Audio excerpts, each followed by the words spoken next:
Rifle club ഞങ്ങളുടെ പൊള്ളി പടം സൂപ്പറായിരുന്നു, എല്ലാം അടിപൊളിയായിരുന്നു. മൊത്തം വെടിവെപ്പ് തന്നെ. ഭയങ്കര നല്ല ഇൻ ദ സെൻസ് ഭയങ്കര ചെറിയൊരു സ്ക്രിപ്റ്റാണ്, പക്ഷെ മേക്കിംഗ് ഭയങ്കര കിടില്ല. മേക്കിംഗ് നല്ല മൂവിയാണ്, എൻ്റർടൈൻഡ് ആയി. വയലൻസ് ഉണ്ട്, പക്ഷെ അതൊരു നല്ല മീറ്ററിലാണ് പോയിക്കൊണ്ടിരിക്കുന്നത്. നന്നായിട്ട് ചെയ്തിട്ടുണ്ട്. റൈഫിൾ ക്ലബ്ബാണ് കണ്ടത്, നല്ല മൂവിയാണ്, എൻ്റർടൈൻഡ് ആയി. വയലൻസ് ഉണ്ട്, പക്ഷേ അതൊരു നല്ല മീറ്ററിലാണ് പോയിക്കൊണ്ടിരിക്കുന്നത്. അപ്പം ടോപ്പ് ടു എൻഡ് കണ്ടുകൊണ്ടിരിക്കാൻ ഭയങ്കര എൻഗേജിങ് ആയിരുന്നു. കറക്റ്റ് സമയത്ത് ലൈക്ക് 1 hour 55 minutes ആണ് ടോട്ടൽ മൂവി ഡ്യൂറേഷൻ. അപ്പോൾ അത് കറക്റ്റ് കൺട്രോൾഡ് ആയിരുന്നു. ഹനുമാൻ കൈൻഡിൻ്റെ കാസ്റ്റിംഗ് ഒക്കെ അടിപൊളിയായിരുന്നു. എല്ലാ കാസ്റ്റിംഗ് ഓവറോൾ അടിപൊളിയായിരുന്നു. ഹനുമാൻ കൈൻഡ് എസ്പെഷ്യലി ഞാൻ വിചാരിച്ചു എന്തായിരിക്കും പുള്ളിക്കുള്ള റോളെന്ന്. അതെന്തായാലും അടിപൊളിയായിട്ട് ചെയ്തിട്ടുണ്ട്. സിനിമാറ്റോഗ്രാഫി ഒക്കെ ടോപ്പ് നോച്ചാണ്. ആഷിഖ് കപൂർ നന്നായിട്ട് ചെയ്തിട്ടുണ്ട്. എനിക്ക് ആഷിഖ് കുറേ നാൾക്ക് ശേഷമല്ലേ സിനിമാറ്റോഗ്രാഫി ചെയ്യുന്നത്, അപ്പം അത് പ്രതീക്ഷിച്ചതിലൊക്കെ മേളില്ല. ഒരു അമൽനീര ടച്ച് ഉണ്ടെന്നൊക്കെ പറയുന്നത്. അത് അമൽനീരത്താണ് സാധാരണ ഇങ്ങനത്തെ മൂവീസ് നമുക്ക് തന്നോണ്ടിരുന്നത്. ഇപ്പം ആഷിഖ് കപൂറിന്റെ സൈഡിൽ നിന്ന് കിട്ടിയപ്പോഴും കൊള്ളാം. ആക്ഷനൊക്കെ എങ്ങനെയുണ്ടായിരുന്നു? ആക്ഷന് മൊത്തം വെടിവെപ്പ് തന്നെ. കൊള്ളാം. സെക്കൻഡ് ഹാഫ് ഫുള്ള് വെടിവെപ്പ് തന്നെയാണ്. പിന്നെ ഫസ്റ്റ് ഹാഫ് കോമഡിയും കാര്യങ്ങളൊക്കെയാണ്. കൊള്ളാം, നല്ല സിനിമാറ്റോഗ്രാഫി എങ്ങനെയുണ്ടാകും? കൊള്ളാം. വിഷ്വൽസും കാര്യങ്ങളൊക്കെ നല്ല രസമാണ്. റൈഫിൾ ക്ലബ്ബ് ഞങ്ങളുടെ പൊള്ളി പടം സൂപ്പറായിരുന്നു, എല്ലാം അടിപൊളിയായിരുന്നു, ഭയങ്കര ഇഷ്ടപ്പെട്ടു. ഒരു ആക്ഷൻ മോഡിലാണോ പടം പോകുന്നത്? ഫുൾ അത് ഒന്ന് എക്സ്പെക്ട് ചെയ്ത് വരണമെന്ന് ഞാൻ പറഞ്ഞില്ല, പക്ഷെ ഫുൾ ആക്ഷനാണ്. പൊള്ളി പടം എന്ന് വെച്ചാൽ പൊള്ളി പടം. കുറേ നാൾക്ക് ശേഷം കണ്ടതിൽ ഭയങ്കര ഇഷ്ടപ്പെട്ടു.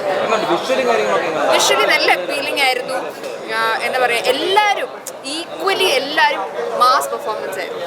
അതെ, നൈസായിരുന്നു. ഒരു 80s ഒരു ഹോളിവുഡ് ടച്ച് ഒക്കെ ഉണ്ടായിരുന്നു പടത്തിന്. ഒരു അമൽനീര പടത്തിന് ടച്ച് തോന്നിയായിരുന്നു കണ്ടപ്പോൾ? തോന്നിയിരുന്നു. എടുത്ത് പറയാനുള്ള ആക്ഷൻസും പിന്നെ ഈ കാസ്റ്റിംഗ് അപാരമായിരുന്നു. എല്ലാവർക്കും നല്ലൊരു ഇമ്പോർട്ടൻസ് ഉണ്ടായിരുന്നു. അടിപൊളി. ഹനുമാൻ കൈൻഡ് നൈസായിരുന്നു, നല്ലൊരു ആക്ടിങ് ആയിരുന്നു.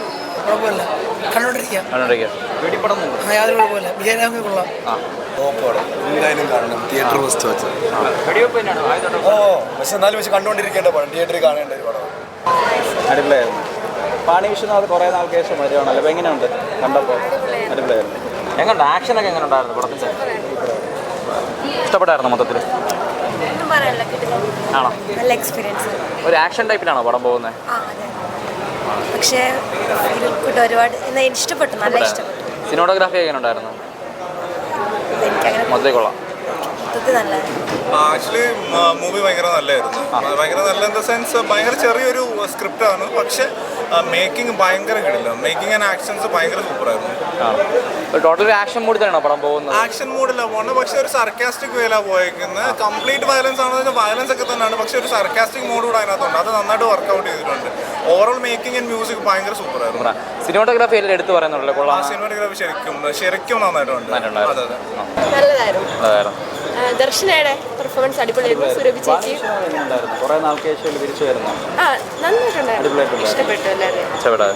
മൊത്തത്തിലൊരു സിനിമ എങ്ങനെ ഫാമിലിക്ക് റെക്കമെൻഡ് ചെയ്യും? അതൊരു ഭയങ്കരമായിട്ട് ഫാമിലിക്ക് കാണാൻ ആക്ഷൻ സീൻസ് ആണ് മൊത്തം. ഇഷ്ടപ്പെടുന്നവർക്ക് കാണാൻ.